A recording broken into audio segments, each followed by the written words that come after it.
Break के बाद आपका स्वागत है और भोपाल से बड़ी खबर इस वक्त आपको बता रहे हैं। भोपाल में कोरोना कर्फ्यू बढ़ा दिया गया है 10 मई तक। इसकी मियाद फिर से बढ़ा दी गई। कोरोना कर्फ्यू पहले 3 मई तक लागू था, लेकिन एक बार फिर से इसकी मियाद बढ़ाई गई है क्योंकि कोरोना की चेन को तोड़ना है और कोरोना की चेन को तोड़ने के लिए ही ये कोरोना कर्फ्यू लगाया गया है। और अभी जिस तरीके से मामले कोरोना के सामने आ रहे हैं, उसके बाद इसकी मियाद को एक बार फिर से भोपाल कलेक्टर ने आदेश जारी करते हुए 10 तारीख तक बढ़ा दिया है।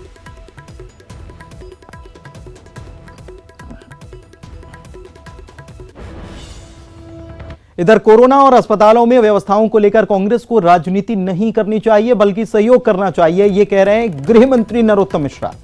उन्होंने कमलनाथ पर निशाना साधा और कहा कि किसी भी अस्पताल में वे चल सकते हैं और आईसीयू में मरीजों की स्थिति, बेड और ऑक्सीजन की व्यवस्था को वो देख सकते हैं।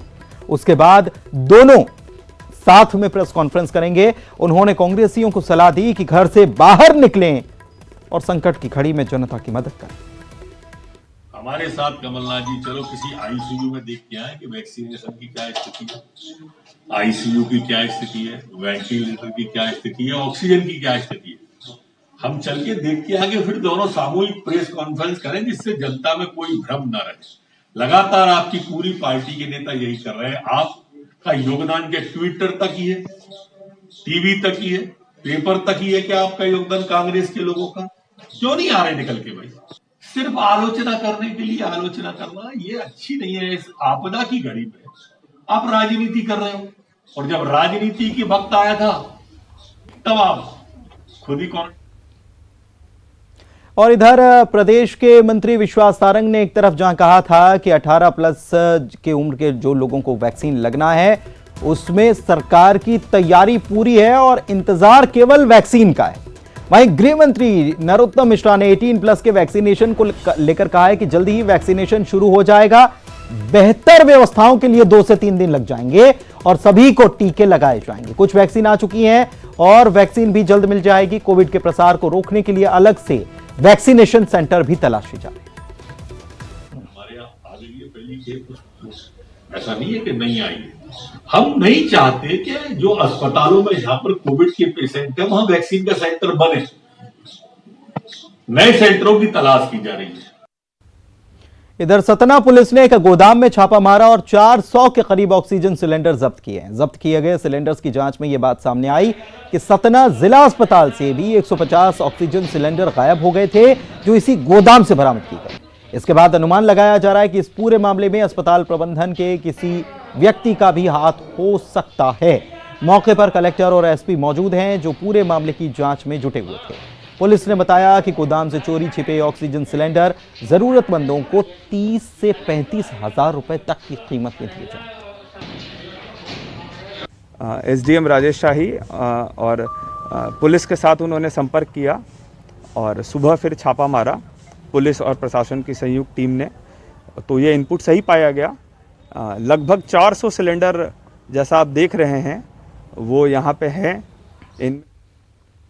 और सतना ही नहीं, रीवा की भी बात करते हैं। यहां पर जयस्तंभ चौक के पास 2 दुकानों पर पुलिस ने छापा मारा है और यहां से भी ऑक्सीजन के 113 सिलेंडर जब्त किए गए हैं। आपको बता दें कि पुलिस को खबर मिली थी कि यहां पर भी ऑक्सीजन सिलेंडर की कालाबाजारी की जा रही है, जिसके बाद यह कार्रवाई की गई और यह कार्रवाई भी उसी व्यापारी जिसके यहां सतना में कार्रवाई की गई उसी की यह फर्म बताई जा रही है जहां पर यह कार्रवाई। देखिए ये विंध्या गैस के पास में जो हमारा पड़ोसी जिला सतना, वहाँ से ये सूचना आई थी कि कुछ सिलेंडर पाए गए हैं। वहाँ कार्रवाई के दौरान 300-400 सिलेंडर करीब वहाँ पे पाया गया था। तो यहाँ पे भी हम लोगों को सूचना मिली कि इसकी एक संस्था है, यहाँ प्रदीप जैन जी उसके मालिक हैं, उनके भाई हैं छोटे। तो इसी के संबंध में हम लोगों ने वहाँ कार्रवाई की थी और वहाँ जाके देखा तो इनके पास भी 70 सिलेंडर करीब ऑक्सीजन के मिले। एक और एजेंसी जो रीवा में कार्य करती है त्रिवेणी गैस एजेंसी है, इनके पास भी 20 और 22 42 करीब ऑक्सीजन के सिलेंडर मिले हैं। तो तात्कालिक तौर पर फिर इनको देख के जांच के लिए हम लोगों ने ले लिया है। वर्तमान में सील करके इसको जीएमडीआईसी साहब के, हमारे जो उद्योग विभाग के प्रमुख हैं, उनके नियंत्रण में इसको दे रहे हैं। इधर सीहोर के आष्टा सिविल अस्पताल में ऑक्सीजन प्लांट लगाने को लेकर अब जनप्रतिनिधि आपस में ही सियासी बयानबाजी करने लगे हैं। दरअसल सज्जन सिंह वर्मा ने अपनी विधायक निधि से 25 लाख रुपए की राशि देवास जिला योजना विभाग के जरिए सीहोर के आष्टा में खर्च के लिए दी। इसके बाद देवास शाजापुर संसदीय क्षेत्र के सांसद महेंद्र सिंह सोलंकी ने भी आष्टा के सिविल अस्पताल के लिए 15 लाख रुपए की मदद की राशि दी। मीडिया ने जब इस संबंध में सांसद से बात की तो उनका कहना था कि सज्जन सिंह वर्मा को अपनी विधायक निधि दूसरे विधानसभा क्षेत्र में देने का अधिकार नहीं है। ही नहीं कि वो किसी दूसरी विधान नहीं, उन्होंने नियमावली भी भेजी है मुझे। हाँ, यदि वो अपनी जेब से ये पैसा देते हैं तो उस पैसे का के संबंध में उनके कदम का वो राशि उन्होंने लेटर भी जारी किया है और वो राशि बोले वो भेजना मेरा काम है। तो ये प्लांट क्या बड़ा हो सकता है क्या? उनकी राशि ली जाएगी इसमें या ना ली जाएगी अगर वो राशि भेजते हैं तो? प्लांट जितने बड़े प्लांट की हमें आवश्यकता है जी, ये कितने बेड में उपयोग होगा सर? उस प्लांट के लिए आवश्यक राशि मेरे द्वारा और इस क्षेत्र के विधायक आदरणीय रघुनाथ जी मालवी द्वारा दी जा चुकी है जी। यदि अतिरिक्त कोई राशि आती भी है तो किसी अन्य काम में लगाई जाएगी। और अब बात देवास की, जहां पर एक दिन पहले मदद मांग रहे कोरोना मरीज की आज मौत हो गई। इस मरीज का मदद मांगने का वीडियो सोशल मीडिया पर वायरल हुआ था, जिसके बाद प्रशासन की तरफ से उसकी मदद भी हुई थी, लेकिन इस शख्स को बचाया नहीं जा सका। मेरे को मेरी बहन का देखना है मुझे।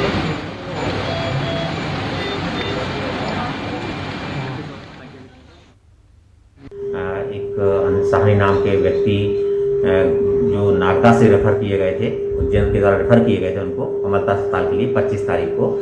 तो 25 तारीख को भर्ती किए गए तो उस टाइम उनके जब सीटी स्कोर कराया गया था तो 23/25 था और चेस्ट में 85 to 90% इन्फेक्शन बताया था। वो पेशेंट पहले कोरोना के ट्रीटमेंट घर पे ले रहे थे होम आइसोलेशन में। जब स्थिति उनकी खराब हुई तो उनके द्वारा उज्जैन में संपर्क किया गया, वहाँ से उनको यहाँ पर रेफर किया गया था और ये पेशेंट आईसीयू में भर्ती थे। आईसीयू प्रोटोकॉल के तहत उनका इलाज किया जा रहा था। कोरोना संकट में हर तरफ से मदद के हाथ उठ रहे हैं और इस क्रम में शहीद जवान आशीष कुमार द्विवेदी के नाम पर चल रहे फाउंडेशन ने लोगों की मदद के लिए रीवा जिला राहत कोष में 2,40,000 रुपए जमा कराए, जिससे कोरोना मरीजों की मदद की जाए। आशीष द्विवेदी फाउंडेशन की इस पहल की चारों तरफ सराहना की जाए। रिलीफ के लिए जो कंट्रीब्यूशन या योगदान कलेक्टर रीवा को दिया है उसकी शुरुआत मेजर आशीष कुमार दुबे फाउंडेशन रीवा की ओर से की गई थी। सार पुणे से श्री गुलशन खुराना, इस प्रकार से कई लोगों के कंट्रीब्यूशन अभी भी आ रहे हैं। हम आगे भी कंट्रीब्यूट करते रहेंगे। कलेक्टर साहब से बात जो हुई है उसके आधार पे ऑक्सीजन की पर्याप्त सप्लाई रीवा में हो गई है। जनप्रतिनिधियों और रीवा प्रशासन के बहुत अच्छे कोऑर्डिनेशन की वजह से ऑक्सीजन में हम तकरीबन सरप्लस होने वाले हैं, जो कि बहुत अच्छी खबर है। अब जरूरत है गांव-गांव में दवाइयां बंटवाने की, ताकि वहां जो संक्रमण फैल रहा है उन लोगों को शुरुआत में ही रिलीफ मिल सके और हॉस्पिटलाइजेशन की नौबत ना आए। मध्य प्रदेश के कई जिलों में अचानक बारिश से मौसम बिल्कुल बदल गया है। भोपाल, होशंगाबाद और रायसेन में तेज आंधी के साथ बारिश हुई, जिससे कि मौसम में ठंडक आ गई है और लोगों को गर्मी से राहत मिली है। होशंगाबाद में तेज बारिश के साथ ओले भी गिरे।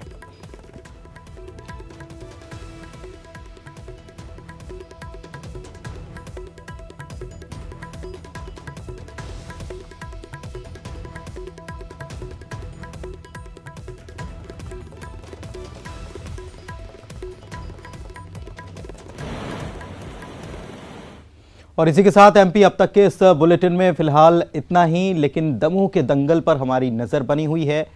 साथ ही आपसे एक निवेदन है, रिक्वेस्ट आप समझ लीजिए, मास्क ज़रूर लगाइए। कोरोना वायरस के संक्रमण से ये बचाने में कारगर है और साथ ही वैक्सीनेशन भी लगवाइए। 2 गज की दूरी बनाए रखिए। बाहर तभी निकलिए जो बहुत ज़रूरी है।